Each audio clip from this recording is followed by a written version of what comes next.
Good morning, praise the lord, hallelujah. એક સુંદર નવી સવારમાં ફરીવાર આપણા ઈશ્વરે આપણને બધાને તેમનું પવિત્ર નામ લેવાને માટે આ સુંદર તક પૂરી પાડી છે. હાલેલુયા. જ્યારે આપણા પ્રભુએ આ સુંદર દિવસ આપ્યો છે ત્યારે તેની સાથે સર્વશ્રેષ્ઠ યોજનાઓ આપણા માટે છે. હાલેલુયા. અને આપણી પાસે પ્રભુનું બહુ સુંદર વચન છે કે યહોવા મારા પાળક છે, તેથી કશી ખોટ પડશે નહીં. તેથી મને કશી ખોટ પડશે નહીં. હાલેલુયા. તેથી મને કશી ખોટ પડશે નહીં. Praise the lord. વિશ્વાસ સાથે પ્રભુએ આપેલા સમયમાં, દિવસમાં, કલાકોમાં આગળ વધીએ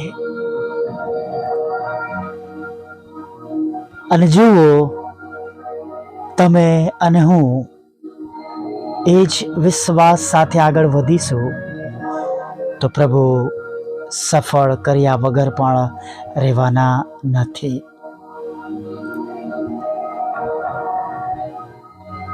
બાઇબલ, પવિત્ર શાસ્ત્ર, સુવાર્તા અને પત્રોમાં પણ આપણે જાણીએ છીએ કે સંકટો છે જ, મુશ્કેલીઓ છે, આફતો છે, બધું જ મનુષ્યોના જીવનોમાં છે. ઘણા બધા પ્રભુના માનીતા સેવક અને સેવિકાઓના જીવનોમાં પ્રશ્નો આવ્યા, મુશ્કેલીઓ આવી. ઈર્મિયા માટે આપણે ઘણું બધું વાંચીએ છીએ, નહીં? પ્રભુએ વચન મોકલ્યું હતું તો પણ ટાંકામાં નાખી દેવામાં આવ્યો અને કેવી મુશ્કેલીઓ સહન કરવી પડી એ આપણે જાણીએ છીએ.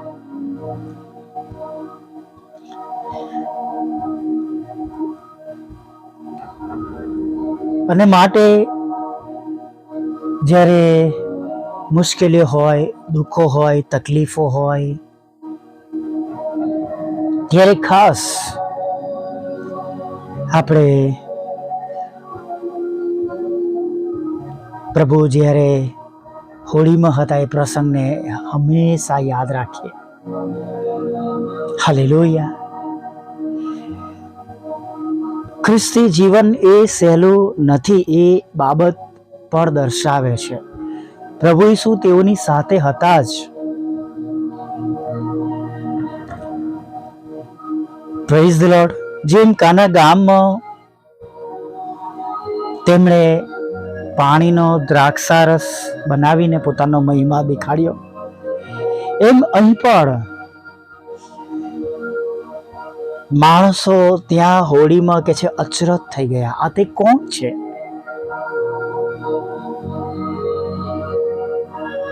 તેઓની પાસે પ્રશ્ન હતો, આ તે કોણ છે? પણ આપણી પાસે આજે કોઈ પ્રશ્ન ન હોવો જોઈએ, કેમ કે આપણે આજે બધું જ જાણીએ છીએ કે એ જ પ્રભુ જે શિષ્યોની હોળીમાં ઊભા થયા હતા, તેઓ ફરીને એકવાર સેકન્ડ કમિંગમાં તમને અને મને વાદળામાં લેવાને માટે આવનાર છે. તેઓ આપણી સાથે છે અને તેઓનું વચન છે કે જગતના અંત સુધી હું તમારી સાથે જ છું. હાલેલુયા. ઘણીવાર વચનો વાંચવામાં, સાંભળવામાં ખૂબ સરસ લાગે છે, પણ એને જ્યારે જીવનમાં ઉતારીએ છીએ, હાલેલુયા, ત્યારે એ વચનનો આશીર્વાદ આપણા જીવનમાં, હા, એ પવિત્ર વચનનો આશીર્વાદ આપણા જીવનમાં આપણે પ્રાપ્ત કરીએ છીએ. Praise the lord. એ વચનો પર ભરોસો કરી વિશ્વાસ કરીને ચાલવું એ બહુ જ અગત્યની બાબત છે વાલા મિત્ર. It is an very important.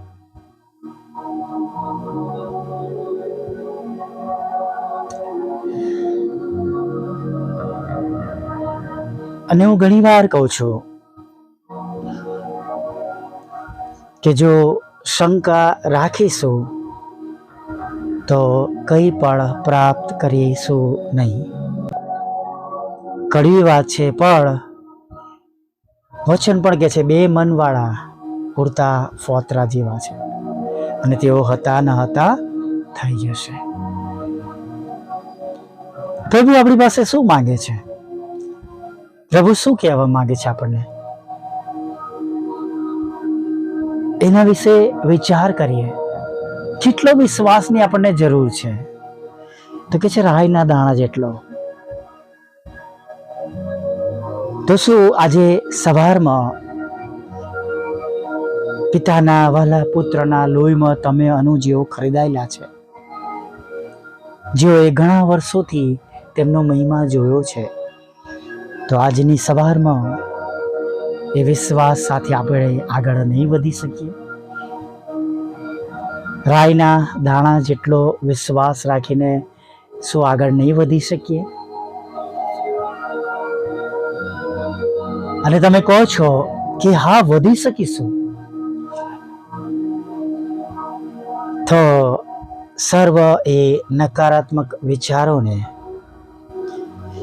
સામે દેખાતી મુશ્કેલીઓને પ્રભુ ઈસુના નામમાં તેની તરફથી દ્રષ્ટિ હટાવીને એ વિશ્વાસ સાથે આગળ વધીએ કે આ બધું જતું રહેશે, ચાલ્યું જશે. હાલેલુયા. જેમ પ્રાર્થના કરીએ છીએ અને પછી જો વિશ્વાસ નથી રાખતા, આપણી પોતાની પ્રાર્થના પર ભરોસો નથી રાખતા કે મેં જે માંગ્યું છે, હું જે બોલ્યો છું, હું જે બોલી છું, હવે એવું થવાનું છે, અને એનો આનંદ એક ચહેરા પર હોવો બહુ જરૂરી છે. પણ પ્રાર્થના કર્યા પછી પણ જો આપણું વાતાવરણ ના બદલાય, એ જ ઉદાસીનતામાં આપણે રહીએ, ચાલ્યા કરીએ કે પ્રભુ ખબર નહીં શું થશે, તો આપણે પોતાને ઠગીએ છીએ અને દેવ પર આપણે શંકાઓ લાવીએ છીએ અને પૂર્ણ રીતે પ્રભુ પર જે પ્રમાણે ભરોસો હોવો જોઈએ એ ભરોસોથી આપણે કોશે દૂર છે. અને હંમેશા માટે જે બાબતો બની નથી પણ એ બનવાની છે, બની જશે, એવા વિશ્વાસ સાથે આપણા જીવનમાં આપણે આગળ વધીએ. Praise the lord. સમય લાગે છે, આપણા ધાર્યા પ્રમાણે નહીં, આપણા વિચારવા પ્રમાણે નહીં, પણ ઈશ્વરના આયોજન પ્રમાણે આપણે ધીરજથી રાહ જોઈએ. ઇબ્રાહીમને 25 વર્ષ પછી દીકરો પ્રાપ્ત થયો વચન આપ્યા બાદ, અથવા વચન પ્રાપ્ત થયા બાદ 25 વર્ષ સુધી રાહ જોઈ. તો શું આપણે તેમના બાળકો તરીકે આપણી પ્રાર્થના બાદ આપણે રાહ નહીં જોઈએ? જગતમાં એક મેડિસિન છે તાવ માટે, માથા માટે, કે ઇન્જેક્શન છે. આપણા શરીરોમાં જ્યારે એને આપવામાં આવે છે ત્યારે આપણે વિશ્વાસ કરીએ છીએ કે ભાઈ થોડી વારમાં સારું થઈ જશે. કોઈ કમ્પેરિઝન ઈશ્વર સાથે થઈ ન શકે, પણ મોરલ માટે તો આપણા ઈશ્વર પર આપણે કેટલો ભરોસો રાખવો જોઈએ. જઈને આ મેડિસિન લઈ લે, આ ઇન્જેક્શન લઈ લે, સારું થઈ જશે. તો પ્રાર્થના પર આપણો ભરોસો અને વિશ્વાસ કેટલો હોવો જોઈએ એ આજે સવારમાં મારે અને તમારે ને તમારે ને મારે નક્કી કરવાનું છે.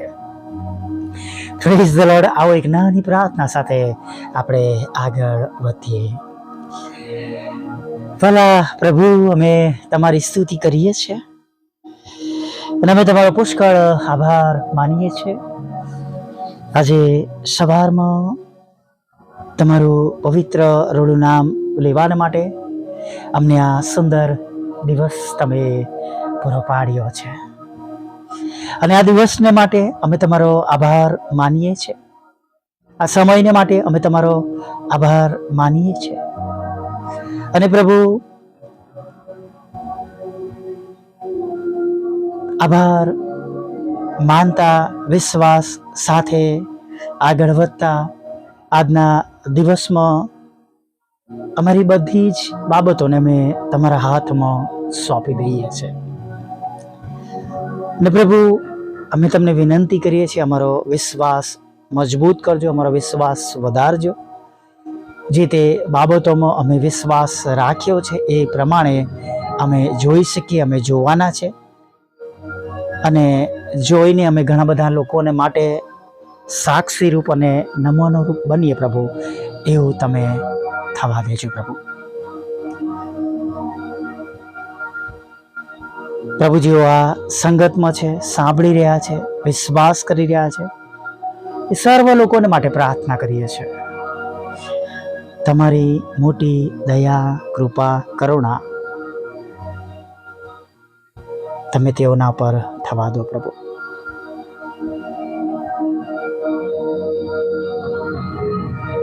હા પ્રભુઓના પ્રભુ, રાજાઓના રાજા,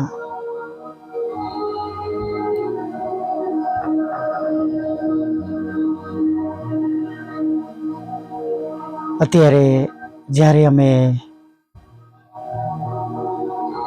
તમારી સમક્ષ નમ્યા છે ત્યારે પ્રાર્થના કરીએ છીએ પ્રભુ, જેમ સ્વર્ગમાં તેમ પૃથ્વી પર પ્રભુ તમારી ઈચ્છા પૂરી થાવ અને તમારું રાજ્ય વહેલું આવો. દરેક ઘૂંટણો નમે અને વિશ્વાસ કરે તમે દેવના દીકરા છો. જેઓ પાછા પડ્યા છે, જગતમાં લપસી ગયા છે, ખરાબ માર્ગો પર છે, વ્યસનોમાં છે, લગ્નને માન યોગ્ય ગણ્યું નથી, તમને અમંગળ લાગતી બાબતો કરી રહ્યા છે, ત્યારે પ્રભુ તેઓને પણ પશ્ચાવિક હૃદય આપો, પાછા ફરે, તમારી ગમ ફરે અને યોહાન 3:16 પ્રમાણે તેમનો નાશ ના થાય, તેમનો બચાવ થાય એવી પ્રાર્થના કરીએ છીએ. જેઓ માદા છે પ્રભુ, હોસ્પિટલમાં છે, ખરાબ રોગોથી પીડાઈ રહ્યા છે, અતિશય શોક દુઃખ એ રોગો દ્વારા તેમને મળી રહ્યું છે, ત્યારે અમે વિનંતી કરીએ છીએ. તમારા 39 ફટકાને અમે યાદ કરીએ છીએ અને પ્રભુ તમારા રક્તનો દાવો કરીએ છીએ. ગીત શાસ્ત્ર 103 પ્રમાણે તમે અમારા પાપ માફ કરો છો અને અમારા રોગોમાંથી અમને સાજા કરો છો. એ વિશ્વાસ સાથે સર્વ બીમારો વિશ્વાસ કરનારા આ સમયે સાજા થઈ જાય એવી પ્રાર્થના કરીએ છીએ. પ્રભુ, લડાઈ ઝઘડો, કોર્ટ કેસ, FIR, ખોટા તુમ્મતોને પણ તમે ખાલી જ કરો પ્રભુ. અને પ્રભુ તમારી શાંતિ સ્થાપો એવી પ્રાર્થના કરી છે. તમારી સેવિકાના ખેતરમાંથી અવૈધ નામોને તમે દૂર કરો અને તેનો કબજો તેમને અપાવો એવી પ્રાર્થના કરીએ છીએ. દરેકને નોકરી, ધંધા, રોજગારના આશીર્વાદથી ભરી દો. તેમના બિઝનેસ આશીર્વાદિત થાય, તેમના આવકના સાધનો આશીર્વાદિત થાય પ્રભુ. જેમને વિદેશ જવું છે તેમને વિદેશ દોરી જાઓ. IELTSના બેન્ડ આપો, જુદી જુદી પરીક્ષામાં પાસ કરો અને જે પરીક્ષાઓ તેમને આપવી જરૂરી છે દેશ અને વિદેશમાં, પોતાના લાભ માટે, આર્થિક પ્રશ્નો માટે, બિઝનેસ માટે કે પ્રભુ પ્રમોશન માટે, એમાં તમે તેમને પાસ કરજો. 10મા અને 12માના વિદ્યાર્થીઓને પણ તમારા હાથમાં સોંપીએ છીએ પ્રભુ. તેમની સર્વ તૈયારીઓ આ વર્ષે સર્વશ્રેષ્ઠ થાય, કેમ કે મેં પહેલા દિવસથી જ પ્રભુ તેઓને તમારા હાથમાં સોંપી દીધા છે. અને અમે વિશ્વાસ કરીએ છીએ એક પણ ઘેટો પ્રભુ, એક પણ તમારું બાળક પ્રભુ ઓછા ગુણથી પાસ થનાર નથી.